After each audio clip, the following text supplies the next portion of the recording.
तरफ Benjamin Netanyahu की गिरफ्तारी की मांग और दूसरी तरफ इजराइल के आतंक के खिलाफ अब उन्हीं के संसद से आवाज उठने लगी है। अपनी ही सरकार पर इजराइल के नेताओं का गुस्सा फूटने लगा है। लेकिन जानते हैं कि जब इजरायली सांसद की गाजा के लिए इंसानियत जागी तो उनके साथ क्या सुलूक किया गया? नहीं जानते तो इस वीडियो को देखिए कि इजराइल किस स्तर पर उतर चुका है। सलाम नमस्ते दोस्तों, मेरा नाम फरीन अंसारी है और ये खबर आप मेरे official channel Fareen Ansari official पर देख रहे हैं। दोस्तों, करीब 600 दिन हो गए और इजराइल का एक तरफा हमला और नरसंहार जारी है। हालात ये हैं कि हजारों मासूम भुखमरी के चलते मौत के कगार पर हैं। लेकिन इजराइल की क्रूरता ऐसी है कि इंसानियत के नाते ही मदद बिल्कुल नहीं भेजना चाहते, पूरी तरीके से मदद को रोक रखा है।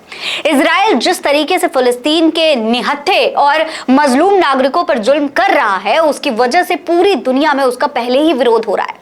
लेकिन बड़ी बात यह है कि अब इजराइल में भी इसको लेकर विरोध शुरू हो चुका है। दरअसल इजराइल में संसद सत्र के दौरान एक इजरायली सांसद ने फिलिस्तीन पर होने वाले जुल्म के खिलाफ अपनी ही सरकार पे उंगली उठा दी है। इसकी वीडियो सोशल मीडिया पर तेजी से वायरल भी हो रही है। दोस्तों, इजरायली संसद सत्र के दौरान अरब इजरायली मूल के सांसद अयमन ओदेह ने संसद में सबके सामने आकर माइक पर चीख चीख कर कहा कि भले ही मुझे निकाल दो, लेकिन फिलिस्तीन के लोग पीछे हटने वाले नहीं है। उन्होंने संसद में अपने संबोधन के दौरान क्या कहा, जरा गौर करिए। उन्होंने कहा, आप लोग नहीं जानते कि मैं आप लोगों को कैसे देखता हूं। आप बहुत कमजोर लोग हैं। 1.5 साल की जंग में आपने 19,000 से ज्यादा बच्चों और 53,000 से ज्यादा बाशिंदों को मार दिया। इसके बावजूद आपको सियासी जीत नहीं मिली। अयमन ओदेह ने बेंजामिन नेतन्याहू की नीतियों का संसद में तर्कों के साथ दोस्तों विरोध किया तो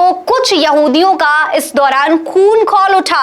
वो ऐसे भड़के कि सांसद को बाहर ही निकाल दिया, उनको धक्का देने लगे। हालांकि इसी बीच उन्होंने अपने संबोधन में यह भी कहा कि आप बेहतर ढंग से जानते हैं कि सियासी तौर पर आपको जीत नहीं मिल रही है। आप लोग क्यों दुखी हैं, आप क्यों होश खो बैठे हैं और क्यों खुश नहीं हैं?